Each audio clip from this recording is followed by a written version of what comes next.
एक गांव में रामू अपनी पत्नी गरिमा के साथ रहता था, जो कि एक मजदूर था। रामू और गरिमा के दो बच्चे थे, जिनका नाम सीमा और कार्तिक था। देखने में बहुत सुंदर थे। एक दिन वो दोनों अपने घर के आंगन में बैठकर बातें कर रहे थे। सुनो, बहुत दिन हो गए हम अपने खेत देखने न गए। चलो चलते हैं।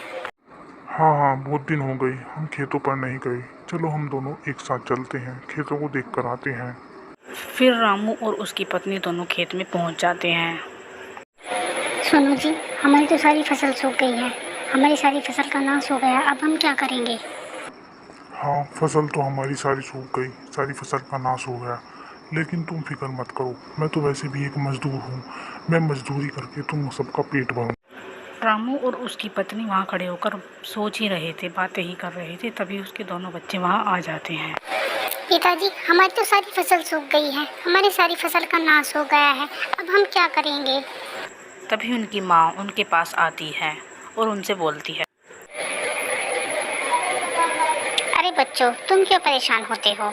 तुम बिल्कुल परेशान मत हो। भले ही सूख गई है, कोई दिक्कत नहीं है। चलो सब घर चलते हैं। और फिर रामू, उसकी पत्नी और दोनों बच्चे सब घर के लिए निकल पड़ते हैं। सब घर जाते हैं। फिर एक दिन रामू और उसके दोनों बच्चे खड़े होकर कुछ बात करते हैं।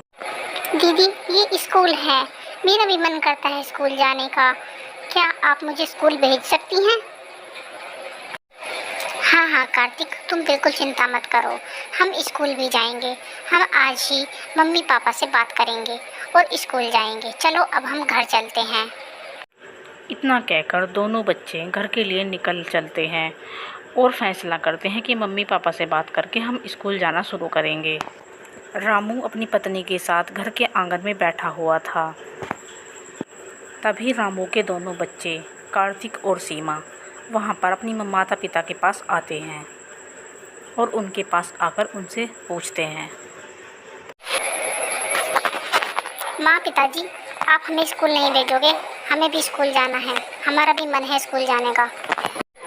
बच्चों, इस बार तो हम तुम्हें स्कूल नहीं भेज सकते। अगली बार तुम स्कूल चले जाना। इस बार हमारा बजट नहीं है। नहीं माँ, हमें इस बार ही स्कूल जाना है। हमने बहुत बड़ा स्कूल देखा है, वो बहुत अच्छा स्कूल है। हमें आज अभी जाना है। अरे अरे गरिमा, कोई बात नहीं। बच्चे जिद कर रहे हैं तो कोई बात नहीं, हम इनको स्कूल भेजेंगे। तुम चिंता मत करो। बच्चों, तुम स्कूल चले जाना। ठीक है, जैसा तुम्हारा मन करे वैसा कर लेना। तुम अगर इनको पढ़ा सकते हो तो ठीक है। फिर रामू के बच्चे बहुत खुश होते हैं। वो खुश होकर बाहर चले जाते हैं। फिर वो दोनों अकेले में आपस में बातें करते हैं। सुनो, अब तुम कैसा करोगे? क्या करोगे? कैसे बच्चों को पढ़ाओगे? मुझे समझ नहीं आ रहा। अरे तुम चिंता मत करो, तुम बिल्कुल परेशान मत हो। मैं अभी बाहर जाता हूँ और कोई काम देखता हूँ, जैसे ही मुझे काम मिलेगा। इतना कहकर रामू बाहर की ओर चल देता है। वो काम की तलाश में बाहर निकल जाता है।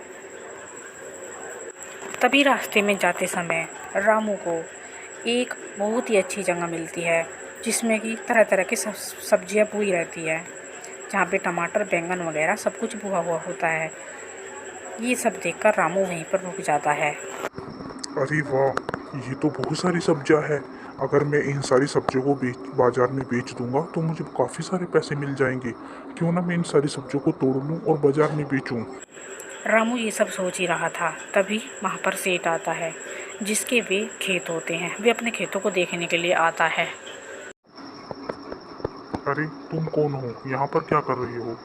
ये सारी सब्जियां तो मेरी हैं। मैं इन सब्जियों को देखने आया था। सेठ जी, मैं बहुत गरीब आदमी हूँ। मेरे दो बच्चे हैं और वो स्कूल में पढ़ना चाहते हैं। मेरे पास पैसे नहीं है। मैं आपकी सब्जियां तोड़कर बेच सकता हूँ क्या? नहीं नहीं रामू, ये सब्जियां तो मैं तुम्हें नहीं दे सकता, क्योंकि ये सब्जियां बेचकर मैं गरीबों को पैसा देता हूँ। लेकिन मैं तुम्हें कुछ और काम दे सकता हूँ। क्या तुम कुछ और काम करोगे?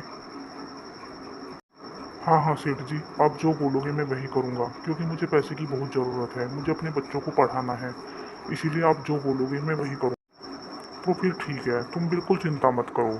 आओ, तुम मेरे साथ आओ और मैं तुम्हें जो काम बताऊँ तुम वो करना। बेचारे रामू को तो पैसों की ज़रूरत थी, इसीलिए वह सेठ की बात मान लेता है और उसके साथ जाने लगता है। और देखते ही देखते सेठ रामू को लेकर अपने गोदाम में पहुंचता है और वहां पर उससे वजन का काम कराने के लिए बोल देता है। ये देखो रामू, ये हमारा माल है जो यहाँ से उठाकर अंदर ले जाकर रखना है, और ये काम तुम रोज करोगे। बताओ तुम्हें काम पसंद है या नहीं? सेठ जी, मेरे साथ मजबूरी है, मुझे तो करना ही पड़ेगा। सेठ बहुत ही मेहनती था, इसीलिए उसने कुछ ही समय में बहुत सारा पैसा कमा लिया। वो हर हाल में अपने बच्चों को स्कूल भेजना चाहता था, इसीलिए उसने बहुत मेहनत की और बहुत सारा पैसा कमाया। रामू के दोनों बच्चे भी अब स्कूल जाने लगते हैं और वो बहुत खुश थे। रामू और रामू की पत्नी भी दोनों बहुत खुश थे, क्योंकि वे अपने बच्चों को स्कूल भेजकर बहुत खुश हो रहे थे। देखते ही देखते रामू ने अपना छोटा घर तुड़वाकर बड़ा घर बनवा लिया, क्योंकि रामू बहुत मेहनती था और वो हर हाल में अपनी पत्नी और अपने बच्चों को खुश रखना चाहता था। दोस्तों, ऐसा ही होना चाहिए। अब वो सब खुशी खुशी से रहने लगते हैं। दोस्तों, कैसी लगी आपको कहानी ज़रूर बताइएगा। Thank you.